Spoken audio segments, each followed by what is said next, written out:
Good morning, students.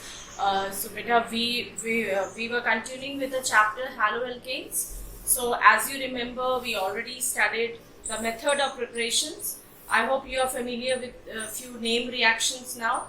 So, just keep revising them. We will come across these reactions again and again when we do the next chapters, right? So, coming to physical properties of haloalkanes. So, today we are left with the properties and stereochemistry involved. These two parts are still there in the chapter, and the last polyhalogen compounds has been eliminated, right? I hope you are comfortable with organic chemistry. Once you have a knack of writing these reactions, you'll find it very comfortable to do further in the coming chapters. It will be very easy for you, right? So we'll just start with physical properties of haloalkanes. Coming to physical properties, we always start few common physical properties like first we read about the state, then we read about the melting and boiling point, then we read about the solubility, then we read about the reactivity, and then we read about the dipole moment. So these are the main things that we are concerned about in physical properties. So coming to physical properties, the first is state.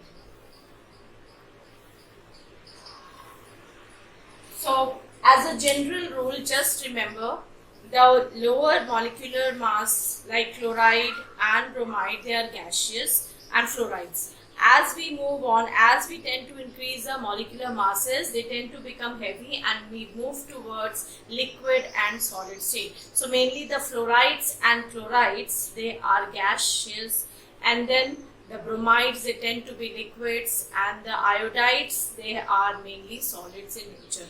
So, and then looking at the color aspect, the fluorides and chlorides, they are mainly slight yellowish or colorless in nature, but when we move to bromine gas, you know, it is brown in color, and iodide vapors are violet in color.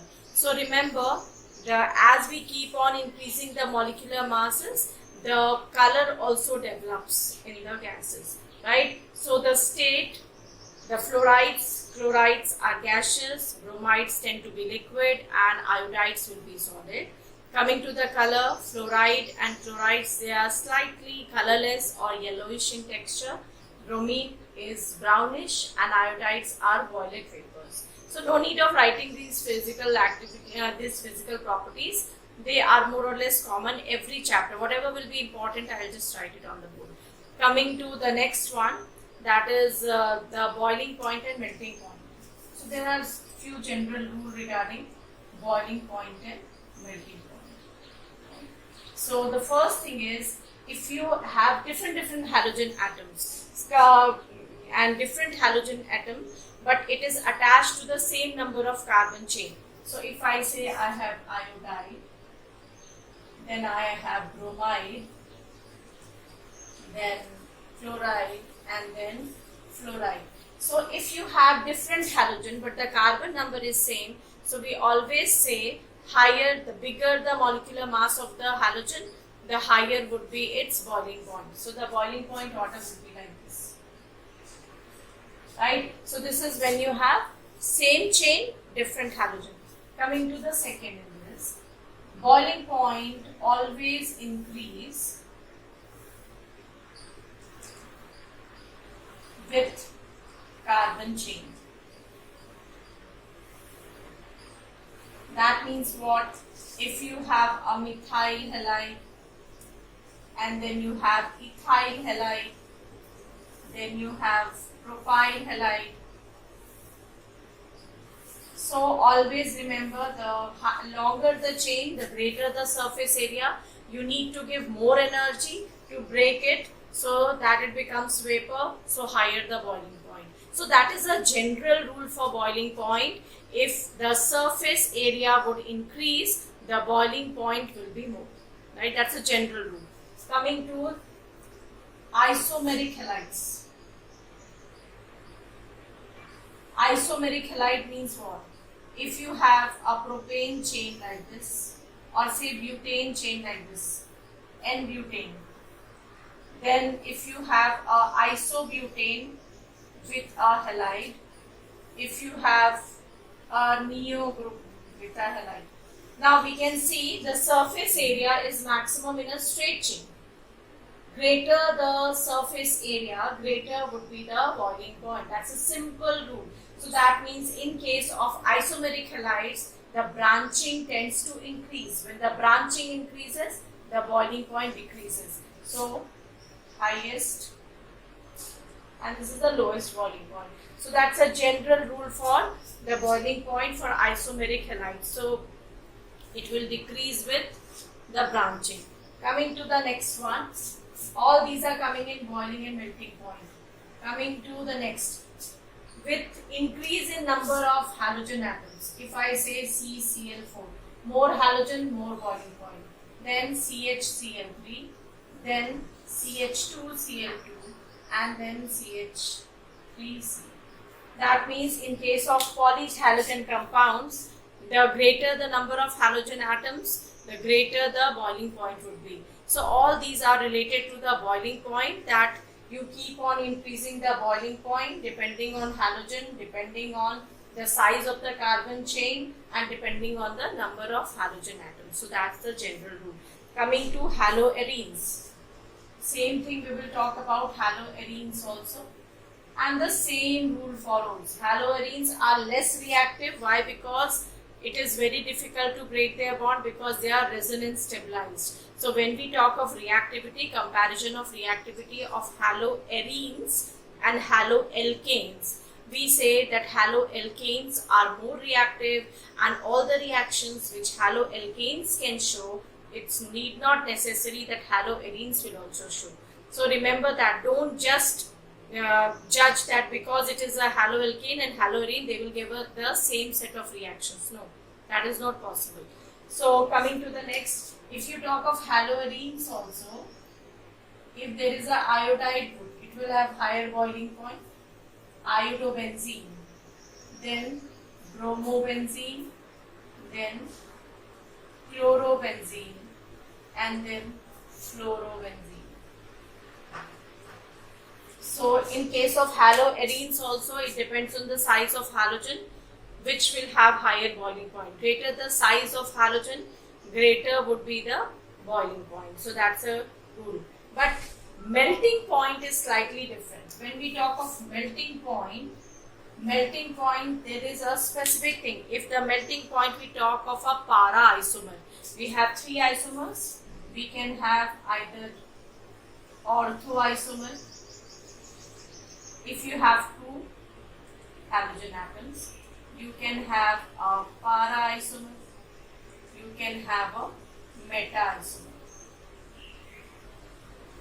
If you are asked the melting point of these three, we have to see which has a stable crystal lattice. So when we talk of this isomer, that is the para isomer, this is the most symmetrical. You can see this is the most symmetrical.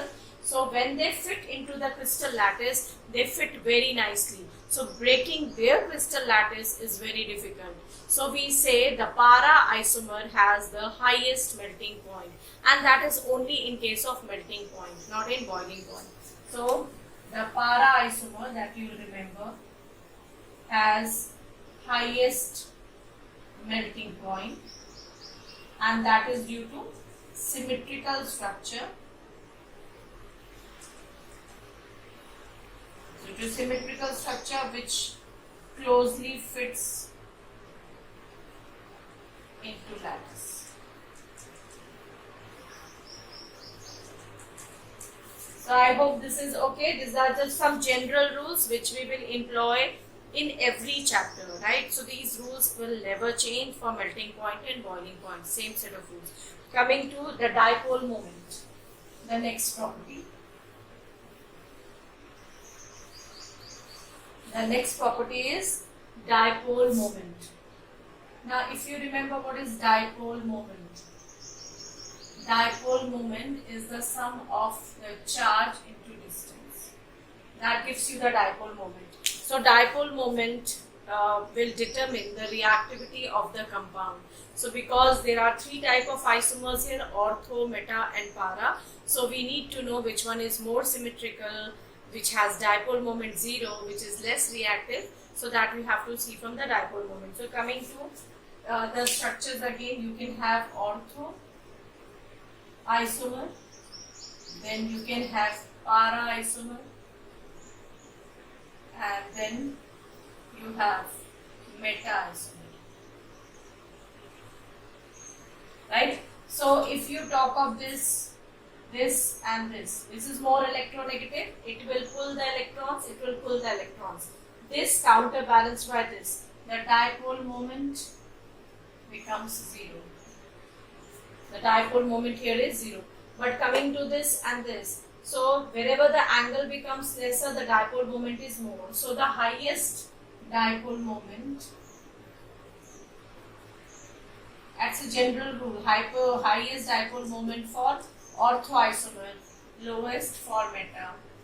Lowest for this is the second highest. So highest is this and the para isomer is the lowest, having 0 dipole moment.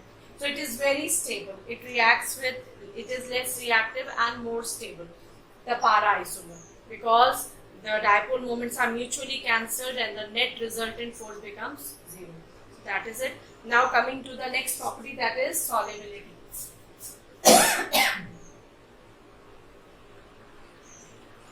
If you say solubility, it should be soluble in water. Why it should be soluble? Because it is partially negative, it is partially positive. It should be soluble in water, because water also is a polar solvent having plus and minus charges. If you remember, water can be written like this: delta positive, delta positive, delta negative. So that means polar, like dissolves like. But you know what happens is, these are partial charges. They are not hydrogen bonding. Partial charges means just dipole-dipole interaction. So the energy which is released in making this dipole-dipole interaction is insufficient to break this. And that is why, although they are polar, but still they are insoluble in water. And this reasoning is very important, because you can see there are charges on haloalkane molecule.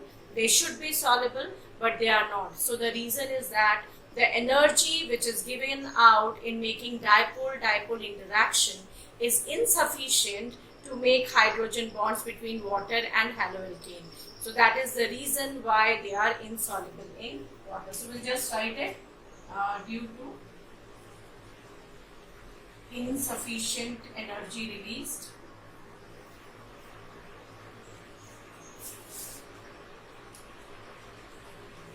released in making bonds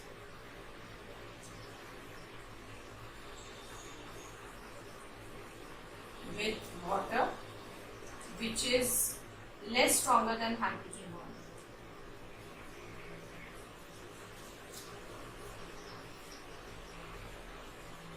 They are just dipole-dipole interaction, because this is just partial charges.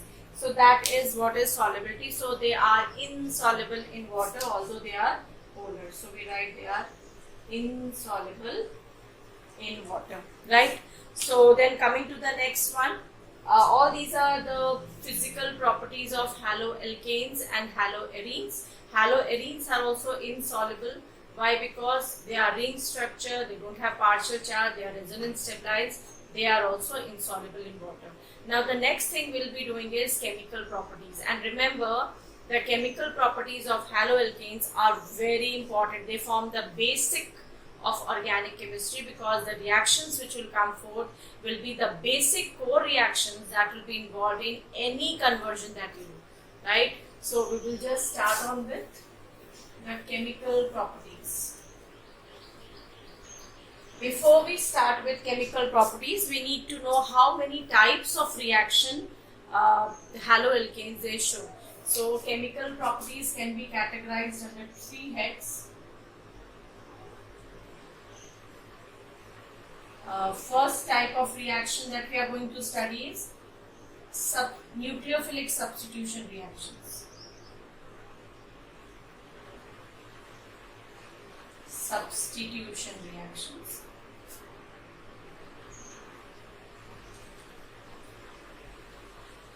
The next type of reaction would be elimination reaction.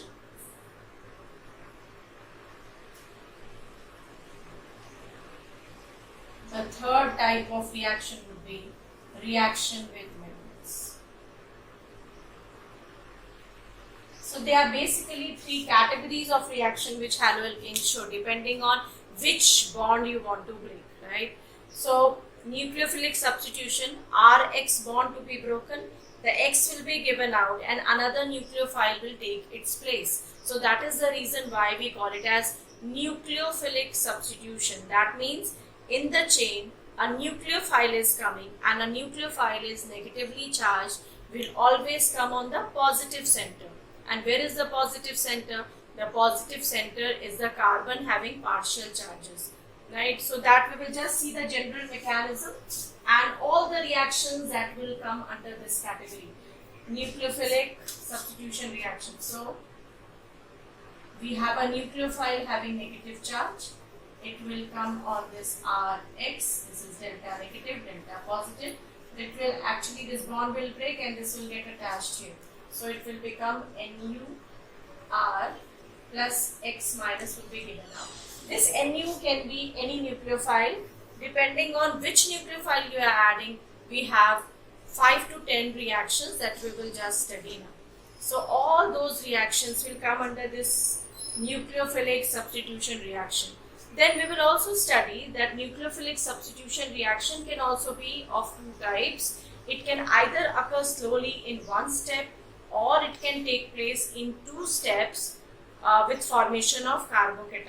So that we will see when we will study the type of nucleophilic substitution reactions. So now what we are going to do is study all the reactions which come under this. So first is a replacement by hydroxyl group by OH. So we have OH, so we have X can be fluoride, chloride, bromide, iodide, but I told you we always prefer chloride and bromide more because fluorides are explosive and iodides are less reactive. So this will be either chloride or a bromide plus KOH. But this is aqueous, which is very important. You get ROH plus KOH. Now please don't try to attempt all these reactions with the ring because the ring is less reactive, it will not show you this reaction. So make sure we will just see a different class of reactions for haloarenes. Now, why I have underlined this aqueous is very important. Aqueous means more of water. If you change it to alcoholic KOH, that means now it is no longer polar. So this reaction will not take place. So if I change this R to say group like this, although it has all hydrogen with it, and say I am treating it not with aqueous but alcoholic KOH. Now this alcoholic KOH, please remember, is very important for elimination. Elimination is taking out a molecule and stabilizing. So this will eliminate this and you will have a alkene.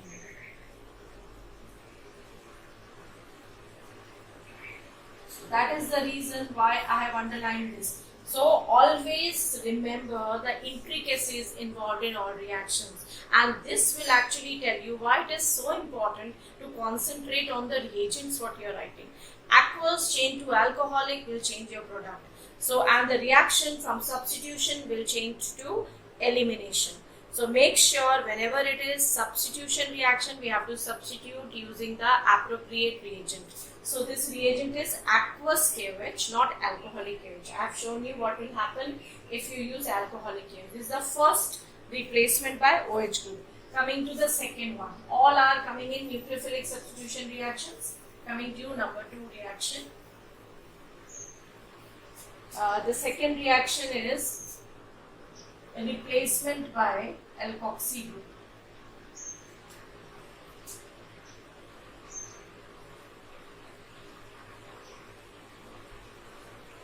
Now, this reaction, if you take Rx plus sodium alkoxide, this R can be different, it can be same.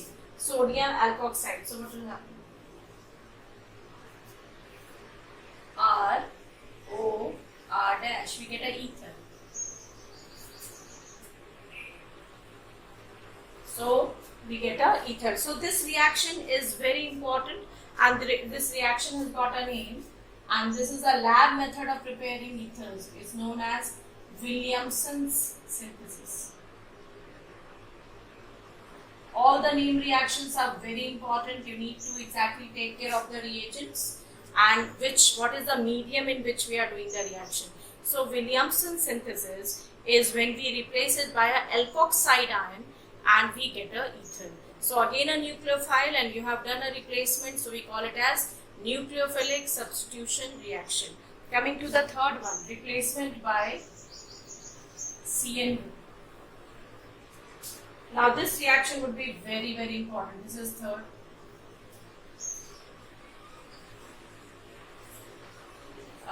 Again, very important, Rx plus KCN will give you RCN plus Kx. Now what is very important is take out Kx and you get RCN. These cyanides are very important. Why? Because from cyanides you can make amides, you can make amines, and you can also make acids. So depending on hydrolysis, which type of hydrolysis you are doing, from cyanides you can actually convert it to some other compounds. So we actually write it as a very important class. But before we proceed with that, something very important. Kx is a ionic cyanide. Why? Because potassium is a very electropositive metal. So this is electropositive. So you break it from here, you get cyanide ion. But what is important, if instead of this iodide AgCN, cyanide has a triple bond. So nitrogen has a lone pair. That means what? This is a partially covalent bond, cannot break like this to give you ions. That means the only option that is left is R will combine to nitrogen because it has a lone pair. So instead of this, you will get RNC plus AgX. So gradually the bond breaks, but it breaks from here and the attachment is from here. So instead of cyanide, you are getting isocyanide. We also call it isonitride. Any such thing in which the addition is via two ways, that is, you can either attach it through carbon or you can attach it through nitrogen. They are known as ambident nucleophiles. So such nucleophiles, they would be known as ambident nucleophiles. So we can define ambident nucleophiles. Ambident nucleophiles are those which have more than one point of linkage. You can either attach it to the front atom or you can attach it to the back atom. That means you can interchange the point of linkage. One more example, nitrite, O-N double bond O, right? You can also attach it like this, nitro.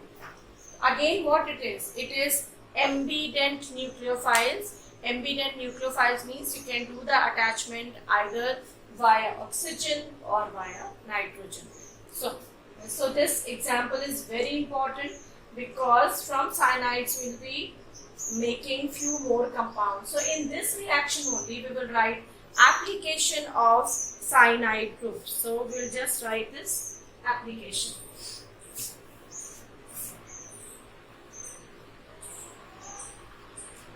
Application of cyanides, cyano compounds.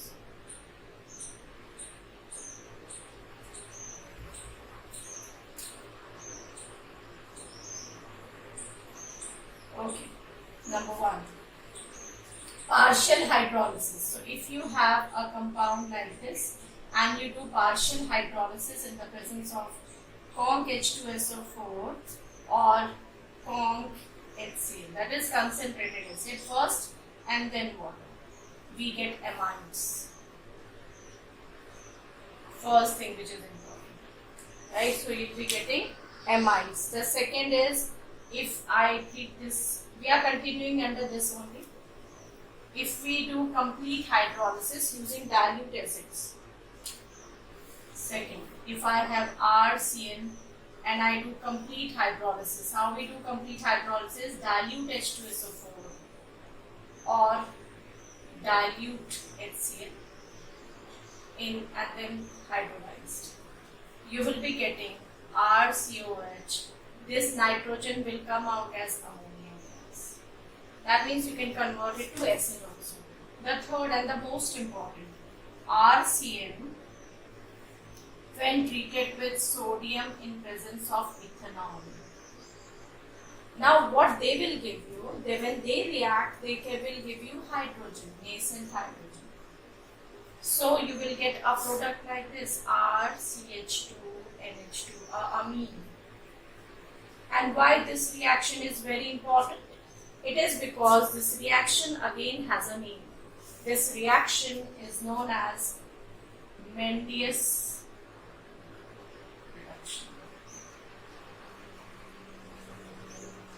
So, why I am telling you the significance, although these reactions will come in the coming chapter, but because you need to correlate the reactions. And what is important is when we correlate the reactions, we will know how can we convert one product to another. So that is the reason cyano compounds. Now one thing which is very important is if you want to see this RCN, you have made it from RX, isn't it?